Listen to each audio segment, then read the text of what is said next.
جو فرش زمین کا بھی مالک ہے، جو عرش بری کا بھی خالق و مالک ہے۔ کل بھی حکومت اسی کی تھی، آج بھی بادشاہی اسی کی ہے، اور کل بھی حکم اسی کا رہے گا۔ ایسا پرجلال میرا آپ کا رب ہے کہ اس کی جلالت و عظمت کی طرف جب دھیان جاتا ہے تو رکوع و سجدوں کی منزلوں سے گزرنے والے بھی تھر تھر کانپ جاتے ہیں، اور جب اس کی مہربانی اور بخشش کی طرف دھیان جاتا ہے تو پھر بڑے بڑے گناہ گاروں کو بھی بخشے جانے کی آس بھی لگ جاتی ہے، بخشے جانے کی امید بھی لگ جاتی ہے۔ دن کے اجالوں میں ہمیں دیکھتا ہے، رات کے سناٹوں میں ہماری دستگیری فرماتا ہے۔ ایسا مہربان میرا آپ کا رب ہے، نہ ہم پر توبہ کا دروازہ اس نے بند کیا ہے، نہ ہم پر آج تک اس نے رزق کا دروازہ بند کیا ہے۔ اس کے محبوب کی بتائی ہوئی راہوں پر چل کے کوئی ایک قدم آگے بڑھے تو اس کی رحمت اپنی بارگاہ کی طرف آنے والے کا 10 قدم آگے بڑھ کر استقبال کرتی ہے۔ رحم فرمانا، بخش دینا، اپنے فضل سے نواز دینا، یہ میرے رب کا خاصہ ہے، اس کی صفت ہے، اس کی شان ہے۔ مختصر سے یہ ثنا کہ اپنے کریم رب کے حضور یہ ثنا کے کلمات پیش کرنے کے بعد لاکھوں کروڑوں درود و سلام حضور نبی رحمت کی بارگاہ میں دیتے ہیں، اور شام کو بھی 70,000 ملائکہ درود و سلام لے کے حاضر ہوتے ہیں۔ حضور دنیا میں تشریف نہیں لائے تھے تو اندھیرا تھا، کفر کا بسیرا تھا، انسان اپنے خالق و مالک کو بھول چکا تھا، نہ اسے توحید کے تقاضے یاد تھے، نہ رسالت کے انوار سے اس کا ظاہر باطن آراستہ تھا۔ پیشانی لات منات کے آگے جھک جھک کر سیاہ ہو چکی تھی۔ سین حرم کو اس نے لات منات حبل العزا کے مجسموں سے اس کی طہارت کو زائل کر دیا تھا، اسے اولاد بوجھ سمجھ کر باہر نکال دیا کرتی تھی۔ پھر ایک ایسا وقت بھی آیا کہ ماؤں کو لوگ منڈیوں میں جا کر فروخت کرنا شروع ہو گئے تھے۔ جس گھر میں بچی پیدا ہوتی تو باپ اسے لے کر ویرانوں میں اپنے ہی ہاتھوں سے گڑھا کھود کے دفن کر کے آیا کرتا تھا۔ ظالم جابر لوگ کمزور پڑوسیوں کے مال و متاع پر قبضہ کرنا اپنا حق سمجھتے تھے، غلاموں پر مشق ستم ڈھائی جاتی تھی۔ حضور دنیا میں تشریف لائے تو آپ نے اپنے مالک کے تقاضے بھی بتائے اور مخلوق کے حقوق سے بھی انسان کو آگاہ کیا۔ آپ تشریف لائے تو آپ نہیں آ کے ارشاد فرمایا کہ رکوع و سجدے کا طریقہ یہ ہے، اپنے مالک کو منانے کا انداز یہ ہے، اپنے مالک کے حضور پیش ہونے کا اسلوب یہ ہے۔ وہ کون سا طریقہ اختیار کرو گے تم سے تمہارا روٹھا ہوا رب راضی ہو جائے گا؟ جہاں حضور نے اپنے مالک کے حضور بندے کو پیش کرنے کے اور اپنے مالک کو راضی کرنے کا دستور اسلوب بتایا، وہاں مخلوق کے حقوق و تقاضوں سے بھی آگاہ فرماتے ہوئے ارشاد فرمایا کہ دنیا میں سب سے قریب ترین انسان کا اگر رشتہ ہے تو ایک ماں کا رشتہ ہے، دوسرا باپ کا رشتہ ہے۔ تم جس ماں کو جس نے لوریاں دے کے تمہیں پالا، آج منڈیوں میں جا کر اسے فروخت کرنا اپنی عادت بنا چکے ہو، اس ماں کا حقوق اور اس ماں کی حقیقت اور اس ماں کی حیثیت یہ ہے۔ کہا ہوں یہ منڈیوں میں بیچنے کی چیز نہیں، یہ تو جنت کمانے کا ذریعہ ہے۔ باپ کو اولاد جا کر بڑے ہو جاتی اولاد، صاحب حیثیت ہو جاتی، اور باپ بڑھاپے کی منزل پہ پہنچ جاتا تو اولاد اسے بوجھ سمجھ کے گھر سے باہر نکال دیا کرتی تھی۔ جہاں ماں کی حیثیت سے آگاہ فرمایا، نبی رحمت نے باپ کی حیثیت کو بھی ایسا تحفظ کا سامان عطا فرمایا کہ کوئی مثال نہیں پیش کی جاتی۔ ارشاد فرمایا ماں کے قدموں تلے جنت رکھ رہا ہوں اور باپ کو تمہارے لیے درمیانی دروازہ جنت کا مقام دے رہا ہوں۔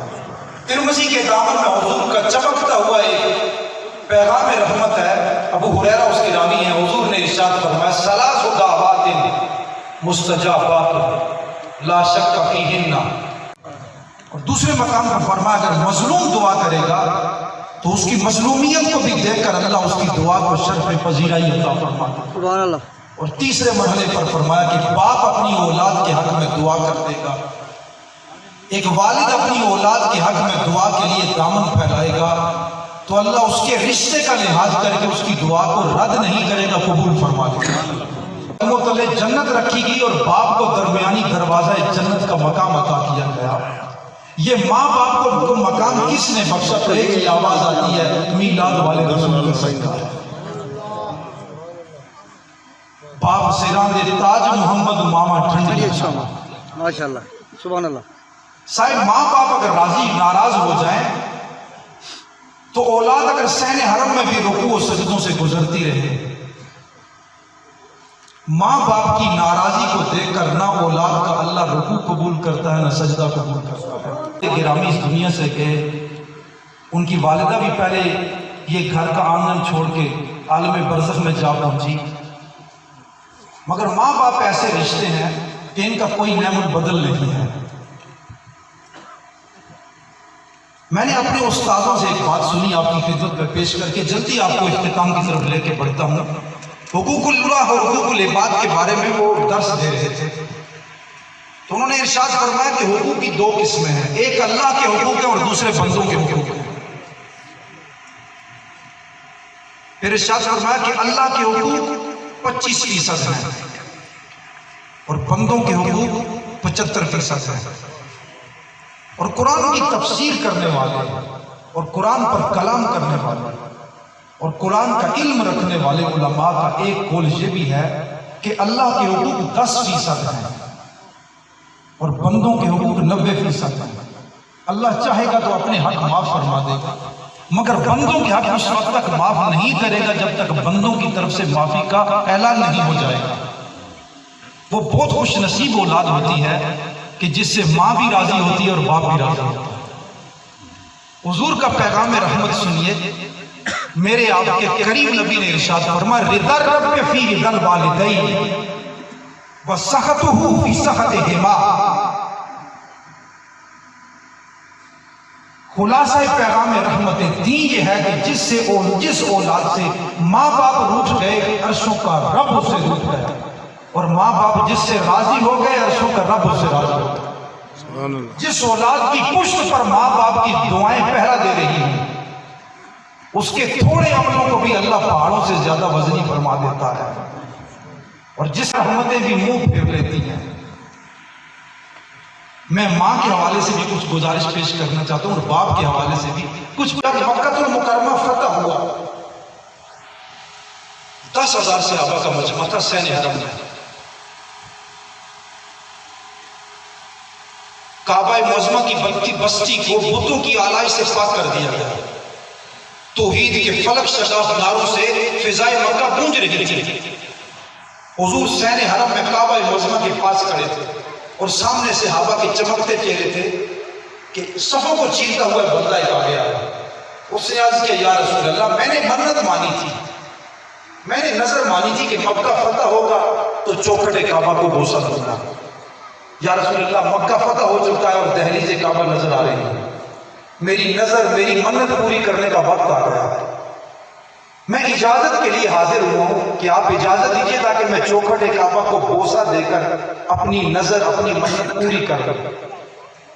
حضور کی خدمت میں جب اس نے یہ گزارش پیش کی تو حضور نے اس کو جواب دینے کی بجائے آپ نے اس سے سوال فرمایا۔ حالانکہ دستور تو یہ ہے، اسلوب یہ ہے کہ بندہ سوال کرتا ہے تو جس کی خدمت میں سوال کیا جاتا ہے وہ سوال سننے کے بعد پھر جواب دیتا ہے، تو جواب دینے کی بجائے اس سے سوال کرتے ہیں۔ ارشاد فرماتے ہیں حل لک ام، کیا تمہاری ماں ہے؟ آپ کی توجہ مبذول دیکھنا چاہتا ہوں، صاحب کو اس کعبے کی چوکھٹ چومنا چاہتا ہے کہ جہاں جس کی تقدس کے بارے میں کبھی میرے اور آپ کے نبی نے ارشاد فرمایا تھا سمندر کی جھاگ کے برابر اگر گناہ ہو جائے تو یہ کعبہ اللہ کے حضور اتنا معزز گھر ہے، اس کی اللہ کے نزدیک اتنی عزت ہے کہ وہ صاحب ایمان جس کے گناہ سمندر کی جھاگ کے برابر ہو جائے وہ کعبے کے سامنے کھڑے ہو کر ایک ایمان کی نگاہ سے اس کو دیکھ لے اس کعبے پر ایک نگاہ ڈالنے کے بدلے اللہ اس کے سارے گناہ خدمت کر کے جنت کمائے۔ اس اولاد کے نصیب جاگ جاتے ہیں جس اولاد کے ماں باپ راضی ہو جاتے ہیں، جس سے ماں باپ روٹھ جاتے ہیں اس کا نصیب چمکتا بھی ہو تو اس پر بھی سیاہی اور اندھیرا آ جاتا ہے۔ کوشش کریں ماں باپ کو راضی کریں۔ پھر آپ نفل اگر نہیں پڑھتے تو آپ کے تھوڑے عمل بھی اللہ پہاڑوں سے زیادہ وزنی کر کے قبول فرما لے گا۔ امام حسن مجتبی کی یہ جملہ پیش کر کے، مولا علی کا یہ جملہ پیش کر کے بات مکمل کر رہا ہوں۔ صاحب ایک شخص نے حضرت مولا کائنات علی شیخ خدا سے پوچھا اپنے بیٹے حسن مجتبی کی کچھ صفات، کچھ خوبیاں، کچھ ان کے اوصاف ارشاد فرمائیے۔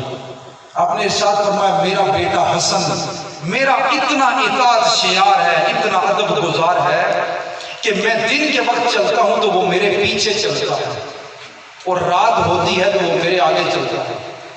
اس نے وجہ پوچھی تو آپ نے ارشاد فرمایا وہ دن کے وقت اس وجہ سے میرے پیچھے چلتا ہے کہ سامنے کا ماحول میں دیکھ رہا ہوتا ہوں، اور رات کے وقت میرے آگے اس وجہ سے چلتا ہے کہ آگے سے اگر دشمن حملہ آور ہو تو میں اپنے باپ کی حفاظت کرتے ہوئے اس خدمت کو پانے کی غرض سے باپ کی حفاظت کرتے ہوئے اپنے باپ کے نام پر میں قربان ہو جاؤں۔ سبحان اللہ۔ چاہے اس وقت تک گوشت کا ٹکڑا اور روٹی کا نوالا نہیں اٹھاتا جب تک گوشت کا ٹکڑا اور روٹی کا نوالا میں اٹھا نہیں لیتا۔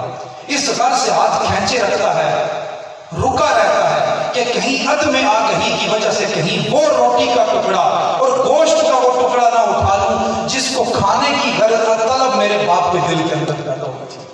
آگے ارشاد فرمائے اس کو کام بھی پڑ جائے تو یہ چھت پر میری موجودگی میں اس وجہ سے نہیں چڑھتا کہ کہیں بلند ہو کر باپ کے بے ادبوں میں شامل نہ ہو جاؤں۔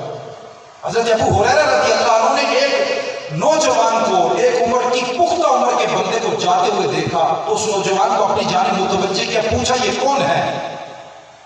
اس نے عرض کی کہ اے صحابی رسول یہ میرے باپ ہے۔ آپ نے فرمایا میں تمہیں ایسی نصیحت کرتا ہوں اگر یہ اس پر عمل کرو گے تو جدھر جاؤ گے عزت تمہارے ساتھ جائے گی۔ کبھی بھی اپنے باپ سے اونچی آواز میں کلام نہ کرنا، اپنے باپ سے اونچے لہجے میں مخاطب مت ہونا۔ اور دوسرا ارشاد فرمایا کہ جب بھی چلنا تو ان کے برابر مت چلنا، ان کے پیچھے چلنا، تم جدھر جاؤ گے عزت بھی ساتھ جائے گی، وجاہت بھی ساتھ جائے گی۔ سبحان اللہ، سبحان اللہ۔ ہر بندہ چاہتا ہے کہ اس کو سکون مل جائے، سکون کے ساتھ ساتھ اس کا رزق بھی بڑھ جائے۔ آؤ نبی پاک علیہ السلام کا پیغام سنو اور اپنے عقیدے میں، اپنے ایمان میں اضافہ کرو۔ میں رزق بڑھانے کا آپ کو ایک نسخہ پیش کر کے ختم کر رہا ہوں بات۔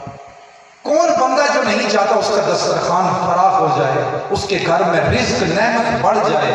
اللہ کے نبی نے ایک موقع پر ارشاد فرمایا جس کے والدین زندہ ہوں یا جس کے والدین دنیا سے چلے گئے ہیں، اگر وہ اولاد اپنے زندہ یا فوت شدہ والدین کی مغفرت کی دعا کرنا روز اپنی عادت بنا لے، اللہ انہیں نہ ختم ہونے والا رزق سے مالا مال فرما دے گا۔ زندہ ہوں یا جس کے والدین فوت ہو چکے ہوں، ان کی بخشش اور مغفرت کی دعا کرنے والی اولاد کے دسترخوان کو اللہ نسلاً بعد نسل ہمیشہ کے لیے برکتوں اور نعمتوں سے مالا مال فرما دے گا۔ سبحان اللہ۔ اللہ تعالیٰ راجہ علی اصغر صاحب کے والد محترم مرحوم و مغفور اور ان کی والدہ محترمہ مرحومہ مغفورہ کی تربت پر، عالم برزخ پر، ان کی ارواح پر اور ان کے خاندان کے جملہ افراد جو دار فانی سے جا چکے ہیں، یہ جتنی مجلس اور جتنے اہل علم اور اسٹیج پر پیران اعظام، خطبہ، قراء حضرات، نعت خوانان اعظام اور آپ صاحبان ایمان دور و نزدیک سے جو تشریف لائے، آپ کا آنا ثواب بنا کر، نور بنا کر ان کے برزخ کے جہان پر قیامت تک اس کے نزول کو تواتر عطا فرمائے۔ اللہ تعالیٰ آئندہ ہمیں نیکی پر مستقیم فرمائے۔ اللہ تعالیٰ آپ کو ایک ایک قدم کے بدلے نیکی اجر ثواب عطا فرمائے۔ ہمیں حضور کی سیرت پر، آپ کے احکام پر عمل پیرائی کا اعزاز عطا فرمائے۔ وآخر دعوانا ان الحمدللہ رب العالمین۔ ختم شریف پڑھتے ہیں جب تک کوئی اور اہتمام ہوتا ہے، میرے ساتھ پڑھے بسم اللہ الرحمن الرحیم۔